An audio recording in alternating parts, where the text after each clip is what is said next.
May 8, 1945. In most of Europe, church bells competed with engines and voices, and the cities tried on a sound they had almost forgotten: relief.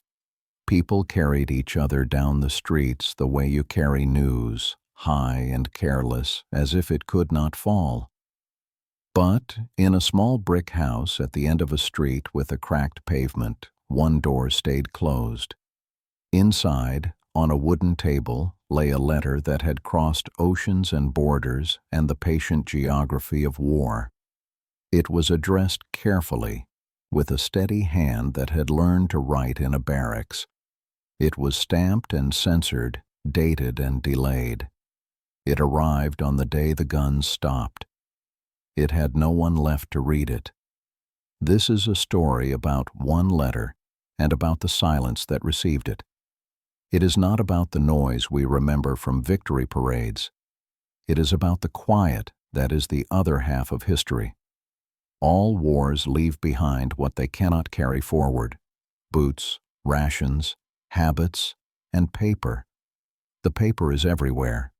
Orders written on onion skin and carbon copies, field notes about bridges and weather, leave passes folded into wallets that never made it home, and letters, millions of them. Letters with mud in their fibers, salt in their edges, fingerprints caught in the weave. They traveled slower than rumors and faster than recovery. They traveled even when men did not. The postal service of a world at war was a second army. It loaded sacks in the dark and emptied them in the rain.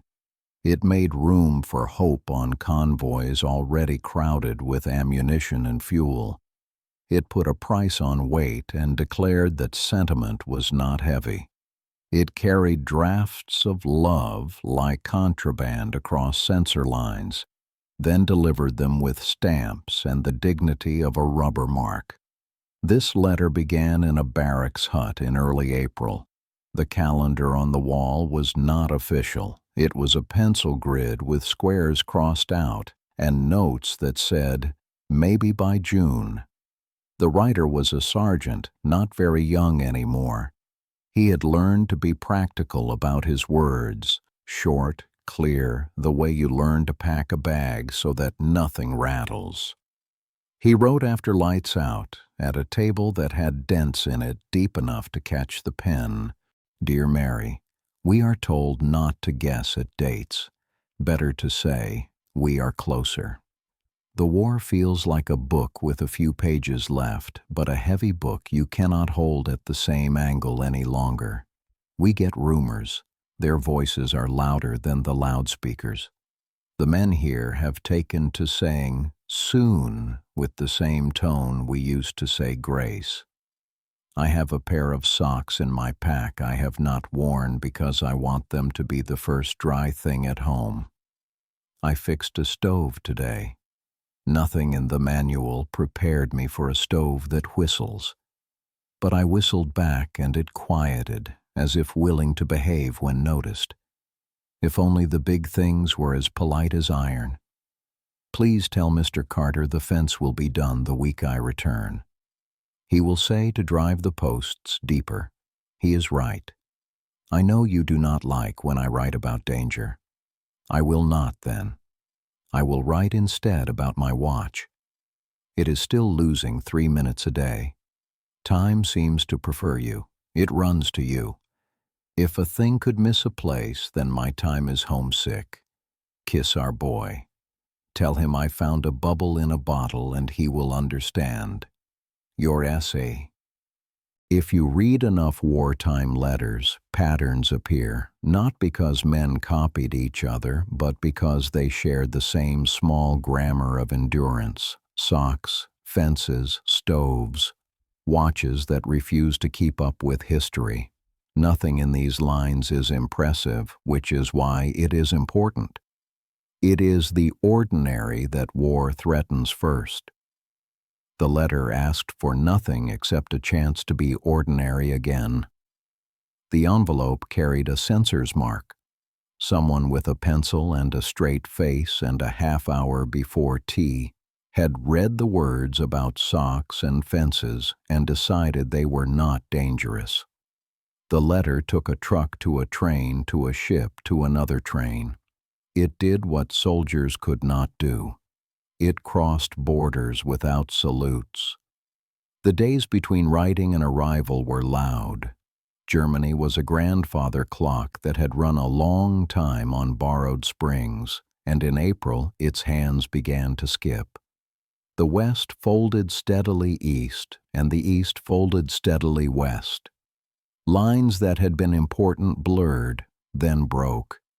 In the chaos, some men died in the right order of things, at the very edge of purpose, just before it ended. Others died without any order at all.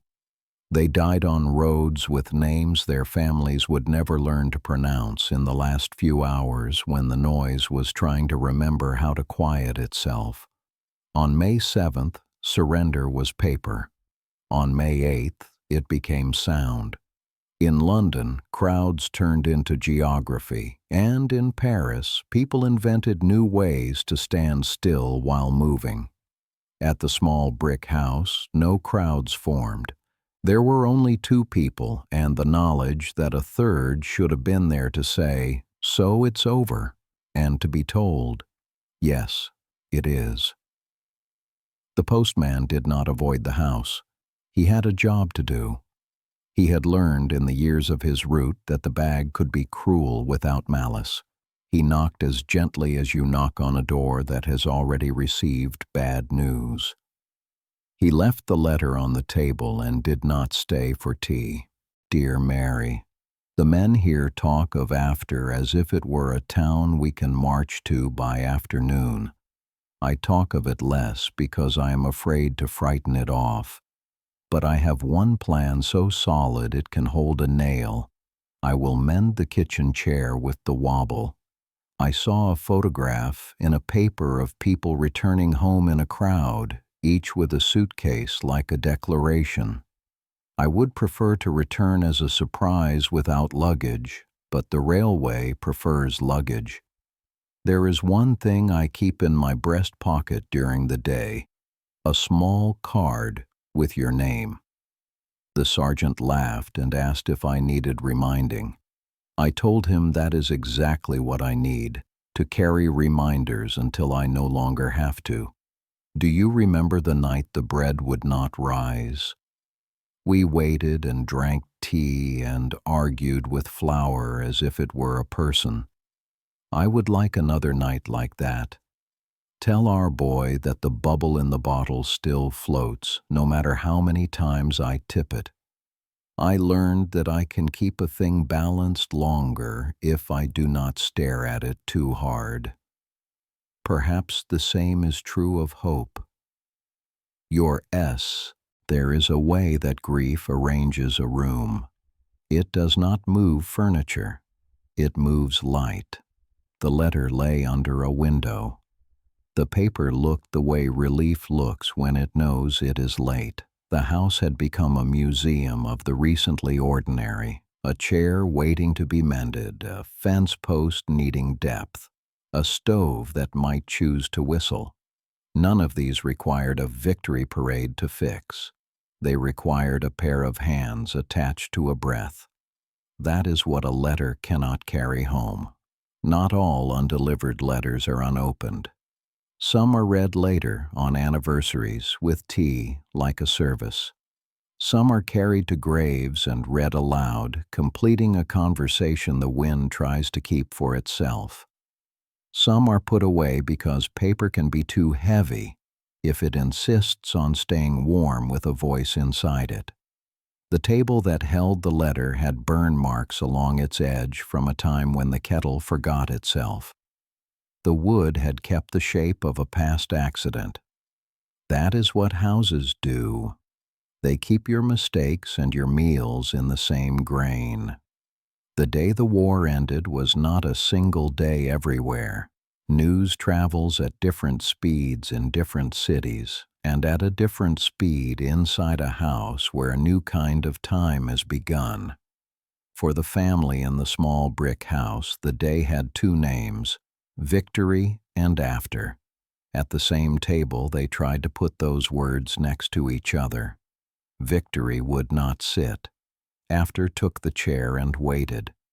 Mary, I have thought of what to bring and decided on nothing. We have so many new things here and none of them fit into a pocket. I will bring stories if you will take them in trade for your quiet.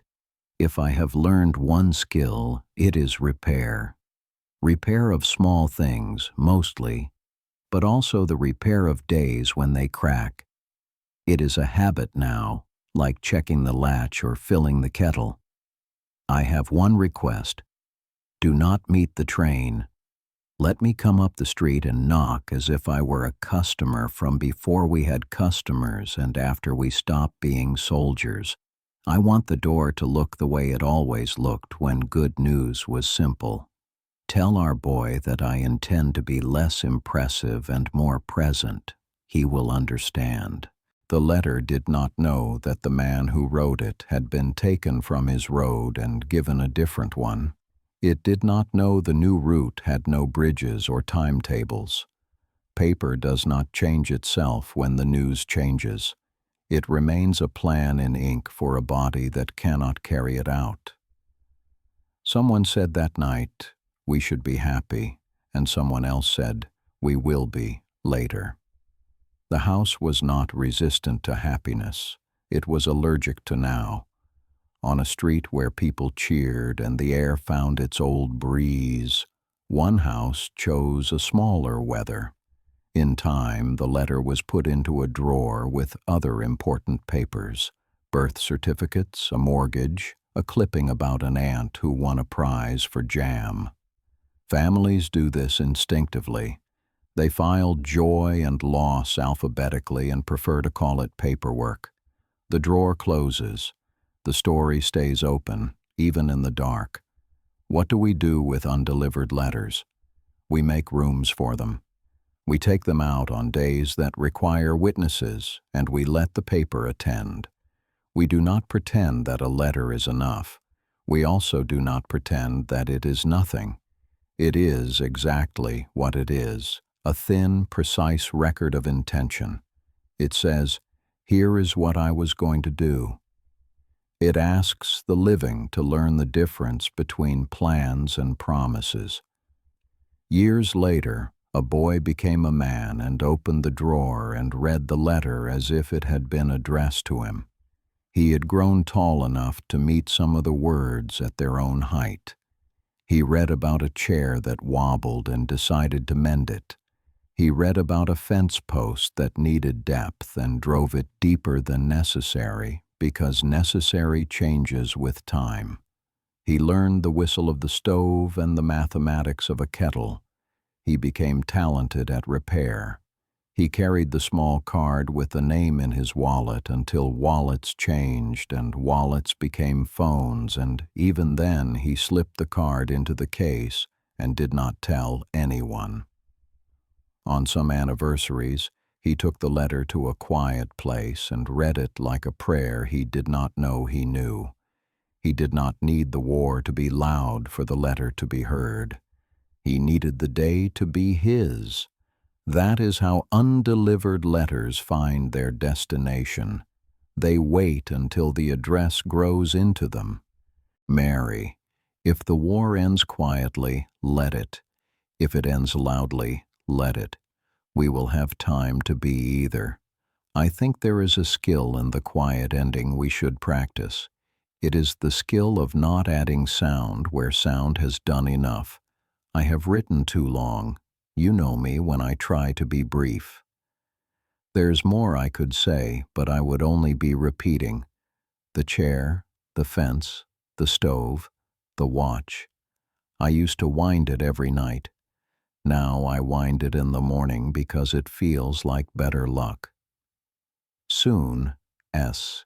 It is a peculiar cruelty that some people learn the meaning of soon in reverse. For them, soon becomes once. It is also a kind of mercy that paper can keep soon alive without turning it into a lie. On May 8, 1945, the letter arrived and the war ended, and a house decided to wait before it celebrated. Later, when it finally did, it did not forget the drawer. When we tell stories about victory, we usually tell them in crowds. There is another story, told in kitchens. It is not the story of flags waved correctly in the rain. It is the story of hands that repair things that were supposed to be repairable all along. It is the story of people who keep learning how to live with a letter that has one address and two fates. If you are listening to this and you have a letter in a drawer, you already know how to measure time differently. You know that paper can be heavier than metal and lighter than regret, depending on the day. You know that cutting words short can make them stay longer. And you know that there is a kind of silence that is not emptiness. It is simply the part of the story that belongs to you. May 8th will always be about sound, but in one house at the end of a cracked street, it will also be about a single piece of paper and the way the light moved across it, and the way two people decided to keep the door closed for a while. History often begins with a knock. Sometimes it ends with one that was planned but not heard. If your family keeps a letter that never reached the day it hoped for, tell us about it. Some stories travel best when someone else finally carries them.